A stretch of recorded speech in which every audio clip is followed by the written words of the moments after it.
Yes, welcome again. It has been a while, but now you're much welcome. This is MJB. I want to take this opportunity to also get to update you about CBC. And this CBC, as we all know and as we understand, the updates keep on coming each and every day. That we need to acquaint ourselves with the new updates so that we do not remain behind. Like we understand that CBC is a competency-based curriculum.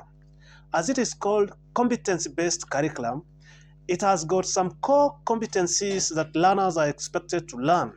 And these core competencies that learners are expected to learn in this CBC curriculum, we need to understand them and also acquaint ourselves with several other competencies that are expected to be gained by learners in the curriculum.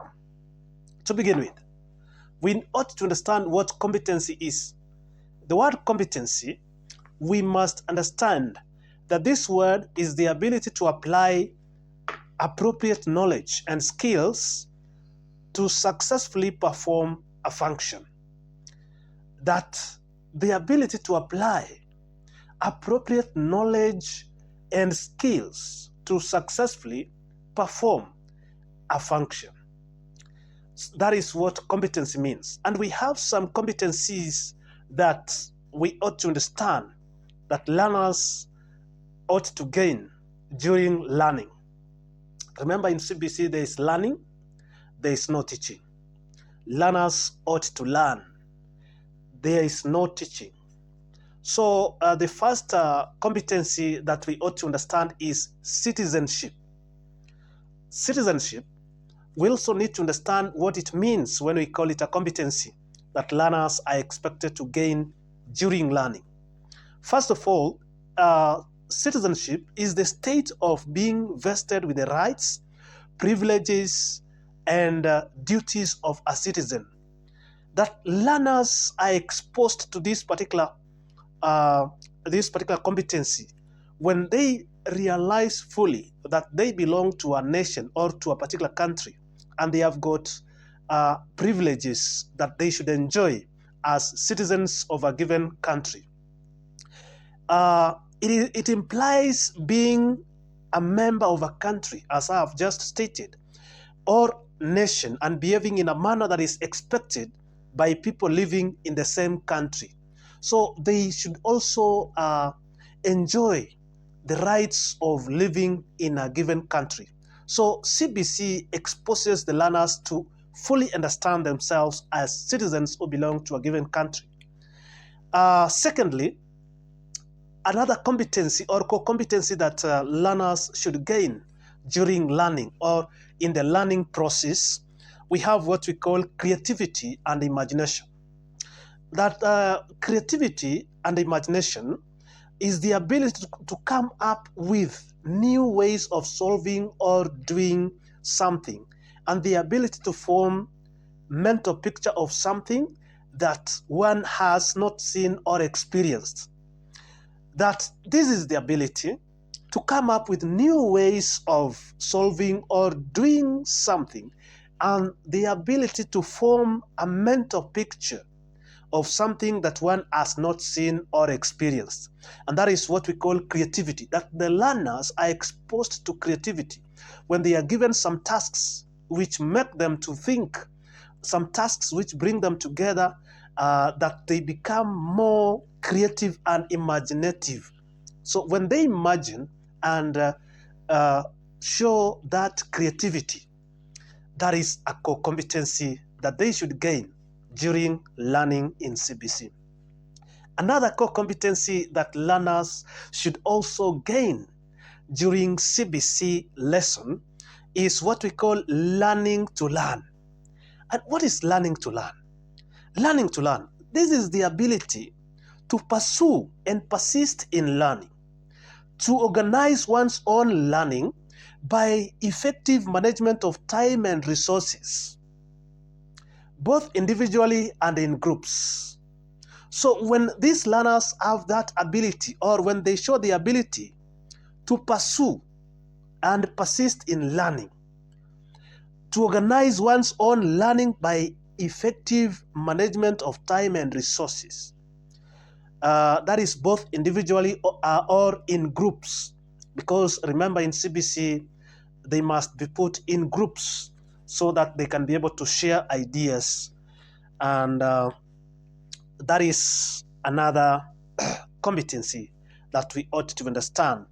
Another core competency that learners are expected to gain or learn during a CBC lesson is what we call self-efficacy. Self-efficacy. What is self-efficacy? We need to understand what this means. This is a person's belief about their capabilities to perform tasks or assignments that can change and transform their lives. So when people realize themselves of gaining some capabilities to perform tasks or assignments, that is what we call self-efficacy. And this self-efficacy is realized when learners are given opportunities to participate, either in a group or in a class setup.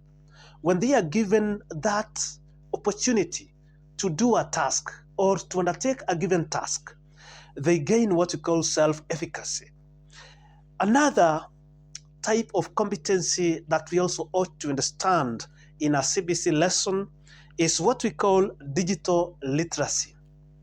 Digital literacy is very common and rampant in any given CBC lesson. What is this digital literacy?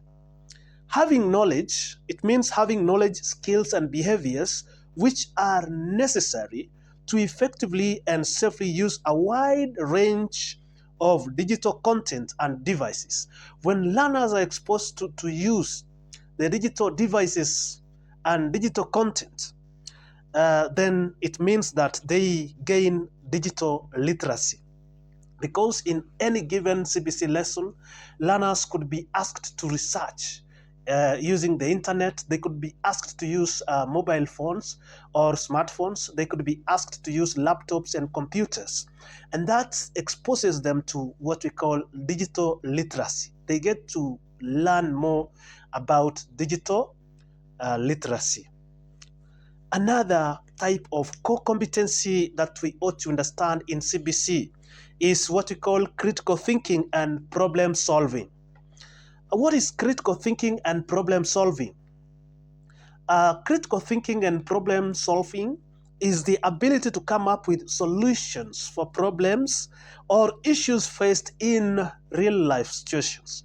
When learners can come up with some solutions to problems, especially when they are given a certain problem to solve or a certain question to discuss and come up with correct answers or correct responses, it means that they are exposed to this competency that we call critical thinking and problem solving. Yes, and we should also understand that as we go by, we also have other core competencies apart from the ones we have just talked about. We have another core competency that is communication and collaboration. Communication and collaboration. Communication and collaboration, this is the process of transforming or transferring information. It is the process of transferring information from a sender to a recipient, verbally or non-verbally.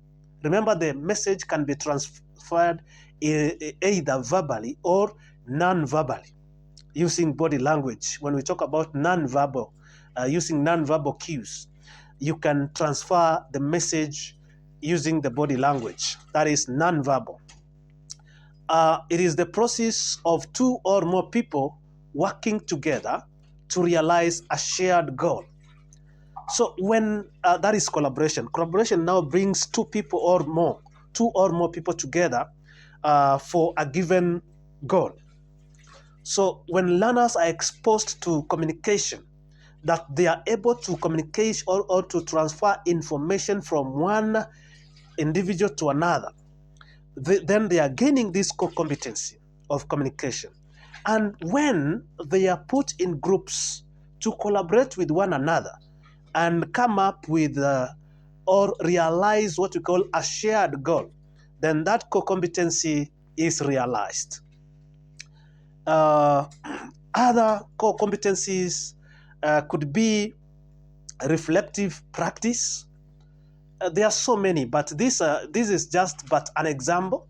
Although we have several other core competencies that teachers can come up with, or you can also realize as an individual about other core competencies that you are expected to impart to the learners. So reflective practice, what is this? It is the ability to reflect on one's actions so as to engage in a process of continuous learning. That when one has the ability to reflect on one's actions so as to engage in a process of continuous learning is what we call reflective practice. That in most cases, learners are exposed to what we call practice. And this practice is mostly done in a classroom setup or in any given learning area. Learners are given some practice or extended activity which is supposed to improve their reflective learning or practice. Another one could be pedagogical content, knowledge, and assessment. Pedagogical content, knowledge, and assessment. What is this? We ought to understand what this means. That this is the ability to integrate what one knows about teaching, that is pedagogical knowledge, to the learning area knowledge, that is content knowledge, and to administer and interpret standards tests, make rapid classroom assessments, and understand progress, measure learner achievement, assign grades, and be able to explain the results to the learners, parents, and other stakeholders. These last two are meant for teachers or for facilitators. That it is a facilitator that should have this pedagogical content, knowledge, and assessment. So whenever a facilitator has got this, then he or she has the ability to integrate what they know about teaching, that is what we call pedagogical knowledge, to the learning area knowledge, what we call content knowledge. And to administer, they are able to administer what we call standard tests to the learners and make what you call rapid classroom assessment and also understand progress in the learners. They will be able to measure learner achievement and assign grades and also be able to explain the results to the learners. Remember, the teacher or the facilitator is able to explain the results first to the learner, to the parents, and other stakeholders like the government, among others. In our next or subsequent lesson, we shall be looking at values in CBC, the values that learners are expected to gain or learn in CBC. For more understanding about CBC, subscribe to Mwalimu Jeffbama channel. Thank you so much for following. God bless you.